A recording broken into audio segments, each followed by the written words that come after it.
Bonsoir à tous, que le Seigneur vous bénisse abondamment et que son nom soit loué.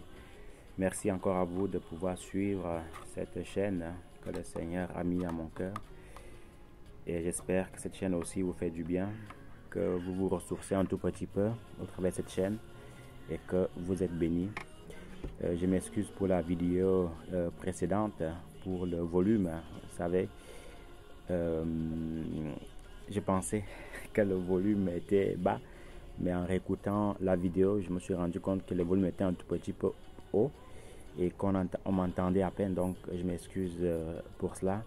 Raison pour laquelle, pour celle-ci, j'essaie de faire au mieux pour que on entende beaucoup plus le message que la musique de fond. J'espère que cette fois-ci, ça va réussir. Donc, frères et sœurs, comme on le disait avant, on va essayer de partager sur quelques proverbes bibliques qui demandent beaucoup de méditation, qui demandent beaucoup de réflexion et qui demandent beaucoup de temps pour les comprendre. Donc, durant un certain temps, nous allons partager sur les proverbes que le Seigneur a essayé de m'expliquer, de m'éclairer là-dessus. Et si vous en avez aussi d'autres que le Seigneur vous a éclairé, n'hésitez pas aussi à les partager, ainsi de suite, ainsi de suite.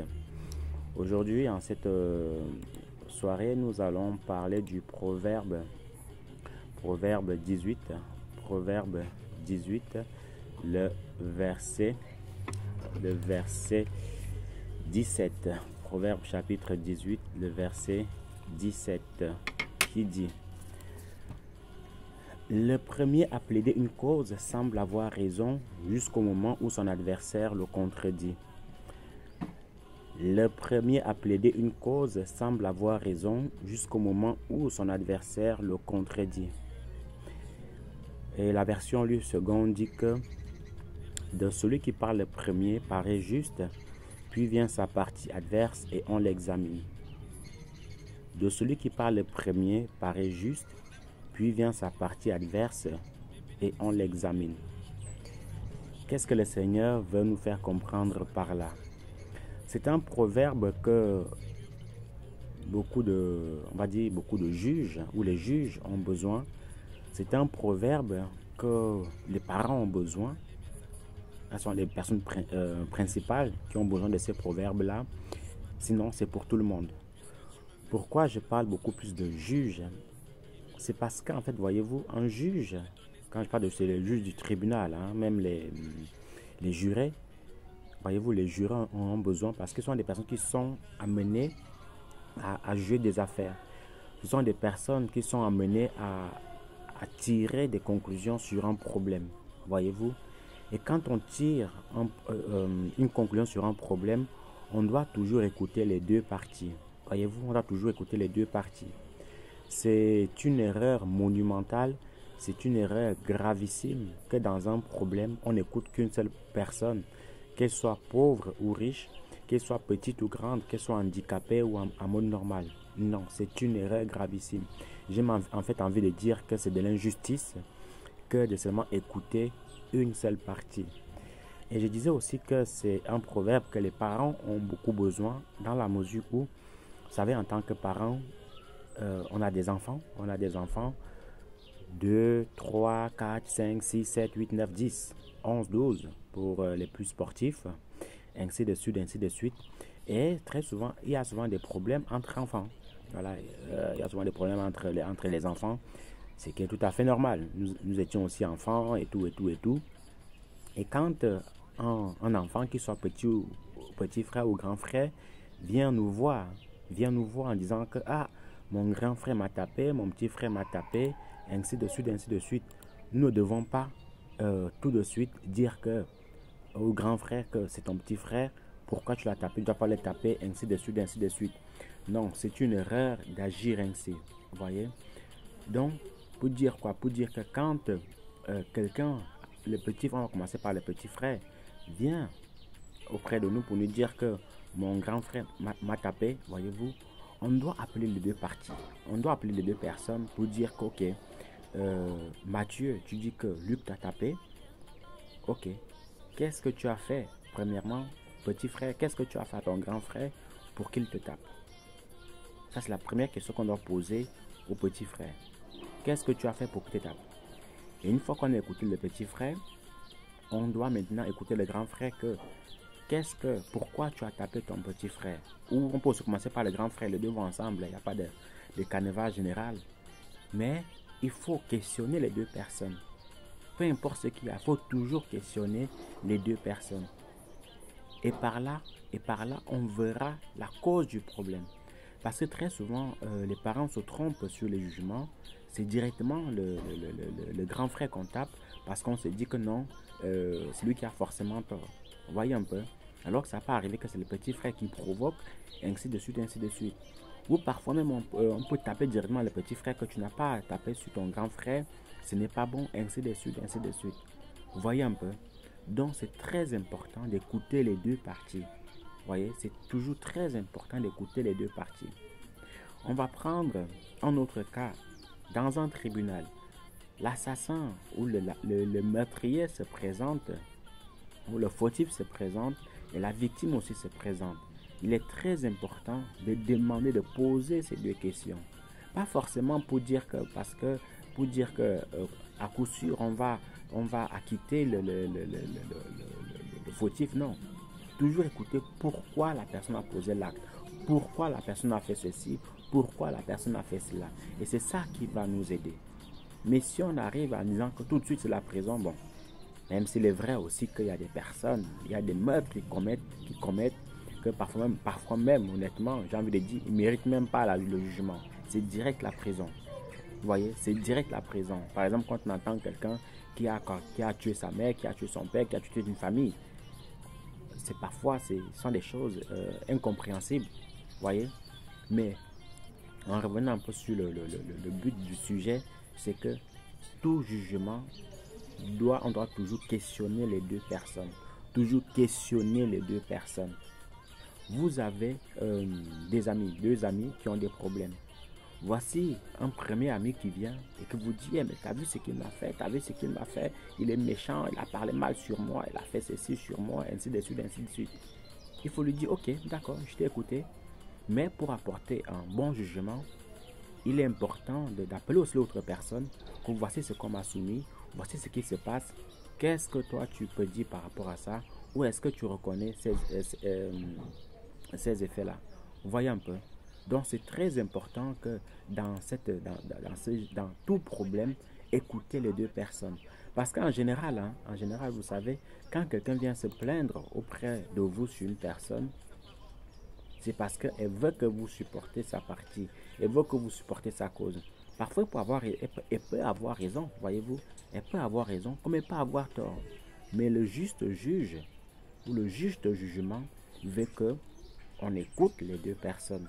Le juste jugement veut que on écoute les deux parties. Et un exemple, par exemple, pour une personne qui dit que non, écouter une seule partie, c'est bon. Imaginez-vous, vous écoutez une cassette, voilà, on va dire une cassette, vous écoutez une cassette, voyez, vous écoutez une cassette. À l'époque, c'était l'époque des cassettes. Après, sont venus les DVD et tout. Maintenant, on n'écoute même plus ça avec la révolution de la technologie. On n'écoute même plus ça. Maintenant, c'est direct YouTube, c'est direct Dailymotion et tout. Mais toujours, c'est qu'à cette époque-là, quand il y avait les cassettes, il y avait deux faces. Il y avait une face A, il y avait une face B. Alors, imaginez-vous, vous écoutez cette cassette-là. La première partie, vraiment les musiques de la première partie sont vraiment... Vous dites que non, c'est qui cet artiste ne chante pas bien, toutes les musiques sont fausses, sont mauvaises, ainsi de suite.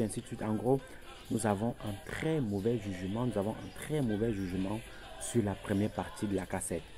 Tellement un très mauvais jugement sur la cassette qu'on se dit que c'est plus la peine d'avancer, c'est plus la peine d'écouter les autres parce que toutes les autres sont fausses.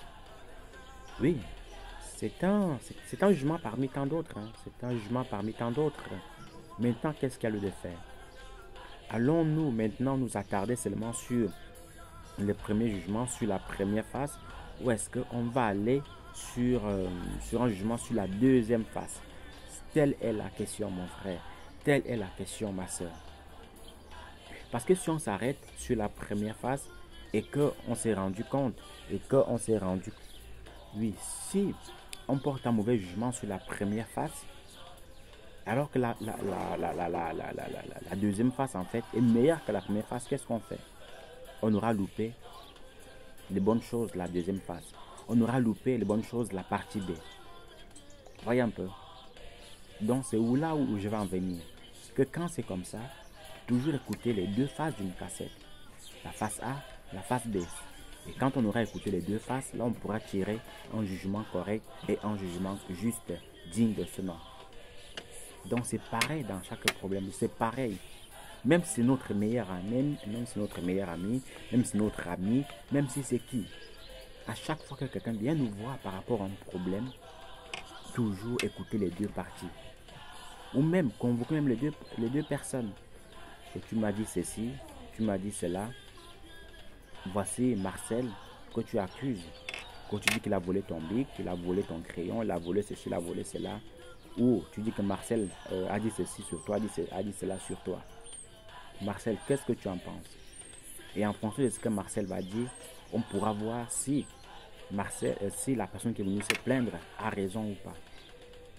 Et en général, vous avez aussi des personnes qui sont constamment en train de se plaindre, constamment en train de se plaindre, constamment en train de se plaindre. Et si vous fouillez bien, ce sont ces personnes-là les problématiques. Ce sont ces personnes en fait qui sont des personnes problématiques. Parce que quelqu'un qui se plaint constamment, quelqu'un qui est tout le temps en train de se plaindre, en train d'accuser les autres, c'est une personne en fait qui n'est pas très nette. Voyez un peu. Donc, pour dire quoi? Pour dire que examinons toujours, écoutons toujours les deux parties. Et c'est au travers de cela qu'on pourra tirer un bon jugement.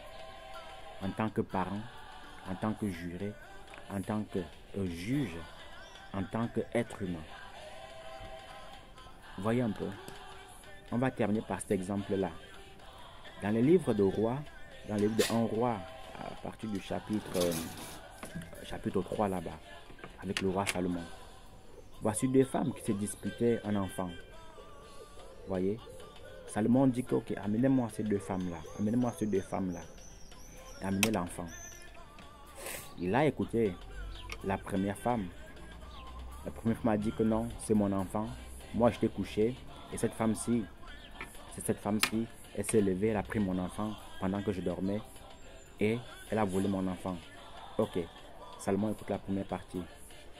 Il a dit à l'autre femme, qu'est-ce que tu dis par rapport à cela? L'autre femme a dit, non, c'est elle la menteuse, c'est elle qui a pris mon enfant, ainsi de suite, ainsi de suite. Il écoute la deuxième partie. Maintenant, pour apporter un juste jugement, qu'est-ce que Salomon a fait? Il a fait preuve de sagesse. Il a dit que dans ce qu'on va vraiment voir qui est le véritable enfant. Il a dit que couper l'enfant en deux, et là on va voir qui est la véritable mère.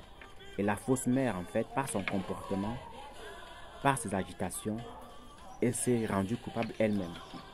Puisqu'elle a dit que non, il faut la tuer, il faut le tuer, il faut seulement couper l'enfant en deux, comme ça on va le partager. Depuis qu'on partage un être humain en deux, quand on le coupe au milieu, une part, il va mourir. Et qu'est-ce que tu vas récupérer quand un être humain est mort? Ça, c'est le mauvais cœur, en fait. Et c'est là que Salomon a su vraiment qui était la bonne mère, qui ne l'était pas. Et la vraie mère, elle a fait quoi? Elle a dit que non, moi je préfère que vous donnez cet enfant-là à cette femme-ci parce que je ne veux pas voir mon enfant mourir, mon enfant que j'ai porté pendant 9 mois mourir comme ça. Je ne veux pas voir mon sang couler comme ça. Et quand vous êtes mère, quand vous êtes père d'un enfant, ça, en fait, il y a cet instinct maternel, cet instinct paternel qui brûle en vous, qui dit que non, mieux donner cet enfant-là à la femme-là. Comme ce moi, mon enfant vit. Comme ce moi, il peut devenir quelqu'un par la suite. Mais la voleuse, la fausse, la menteuse, elle a dit que non, on va tous perdre. Vous voyez? Donc, dans tout jugement, mon frère, ma soeur, pour résumer, 1. Écoutez les deux personnes. Écoutez la partie A, écoutez la partie B. 2. Après vous écoutez la partie A, la partie B, là on pourra tirer un bon jugement. Donc voilà un tout petit peu. Que le Seigneur vous bénisse abondamment et que son nom soit loué. Merci d'avoir écouté cette vidéo. Au revoir.